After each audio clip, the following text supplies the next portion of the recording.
Food allergy ഇപ്പോൾ ഒരുപാട് പേർക്കുള്ള ഒരു ബുദ്ധിമുട്ടാണ് ഫുഡ് അലർജി. എന്താണ് ഫുഡ് അലർജി? നമ്മുടെ ഇമ്മ്യൂൺ സിസ്റ്റം ചില ഫുഡുകളെ നമ്മുടെ ശരീരത്തിന് ദോഷകരമാണെന്ന് തെറ്റിദ്ധരിച്ചുകൊണ്ട് ഹിസ്റ്റമിൻ പോലുള്ള കെമിക്കൽസിനെ റിലീസ് ചെയ്യുകയും നമുക്ക് ഒരുപാട് സിംറ്റംസ്, മൈൽഡ് മുതൽ സിവിയർ സിംറ്റംസ് വരെ ഉണ്ടാക്കുകയും ചിലർക്ക് മരണം വരെ എത്തിക്കാനുള്ള സാധ്യതയുണ്ടാക്കുന്ന ഒരു കണ്ടീഷനെയാണ് ഫുഡ് അലർജി എന്ന് പറയുന്നത്.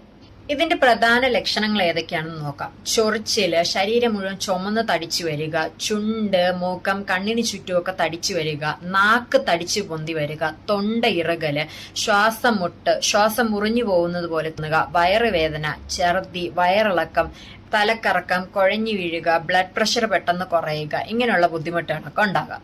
ഇനി ഈ പറഞ്ഞ സിംറ്റംസിൽ ചില സിംറ്റംസ് കണ്ടാൽ പെട്ടെന്ന് തന്നെ ഹോസ്പിറ്റലിൽ എത്തിക്കേണ്ടതാണ്. ഫസ്റ്റ് ഓഫ് ഓൾ, ആഹാരം കഴിച്ചുടനെ തന്നെ ശരീരം മുഴുവൻ ചൊറിഞ്ഞു തടിച്ചു വരുന്ന കണ്ടീഷൻ, അതുപോലെ നാക്ക് തടിച്ചു പൊന്തി വരുവാണ്, തൊണ്ട ഇറകുന്ന പോലെ, ശ്വാസം മുട്ടുണ്ടാവുക, പെട്ടെന്ന് തല ഇറങ്ങി വീഴുക, ഇങ്ങനെയെല്ലാം കണ്ടാൽ പെട്ടെന്ന് തന്നെ പേഷ്യന്റിനെ ഹോസ്പിറ്റലിൽ എത്തിക്കേണ്ടതാണ്.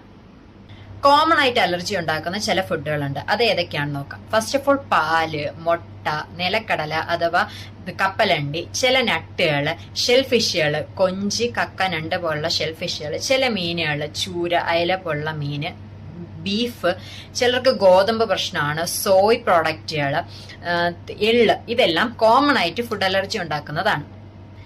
ഇനി നമുക്ക് ഇതിന് ഫസ്റ്റ് എയ്ഡ് ആയിട്ട് എന്ത് ചെയ്യാം? നമുക്ക് മൈൽഡ് ആയിട്ടുള്ള സിംറ്റംസേ ഉള്ളൂ, ചെറിയ ചൊറിച്ചില്, ചെറിയ തടുപ്പ്, ചെറിയ വയറുവേദനയൊക്കെ ഉള്ളൂ എന്നുണ്ടെങ്കിൽ എന്ത് ഫുഡാണോ നമുക്ക് ബുദ്ധിമുട്ട് ആ ഫുഡ് കഴിക്കുന്നത് നിർത്തുക. നന്നായിട്ട് വെള്ളം കുടിക്കുക, നന്നായിട്ട് വാ കഴുകുക, അതിനുശേഷം നന്നായിട്ട് വെള്ളം കുടിക്കുക. സിട്രിസിൻ പോലുള്ള മെഡിസിൻസ് എടുക്കുന്നവരാണെന്നുണ്ടെങ്കിൽ സിട്രിസിൻ എടുക്കുക, റെസ്റ്റ് എടുക്കുക. ഇനി അതല്ല, ഞാൻ നേരത്തെ പറഞ്ഞ പോലത്തെ സിവിയർ സിംറ്റംസ് കാണുകയാണ് എന്നുണ്ടെങ്കിൽ പെട്ടെന്ന് തന്നെ അവരെ ഹോസ്പിറ്റലിൽ എത്തിക്കുക. പോകുന്ന വഴിക്ക് അവർക്ക് വെള്ളമോ ആഹാരമോ ഒന്നും കൊടുക്കാൻ ശ്രമിക്കരുത്. അവരുടെ ഡ്രസ്സ് ടൈറ്റ് ആണെന്നുണ്ടെങ്കിൽ അതൊന്ന് ലൂസാക്കി കൊടുക്കാൻ ശ്രമിക്കുക. അവർ കിടക്കുമ്പോൾ കാലൊന്ന് ചെറുതായിട്ടൊന്ന് ഉയർത്തി വെക്കാൻ ശ്രമിക്കുക. പെട്ടെന്ന് തന്നെ അവരെ ഹോസ്പിറ്റലിൽ എത്തിക്കാൻ ശ്രമിക്കുക.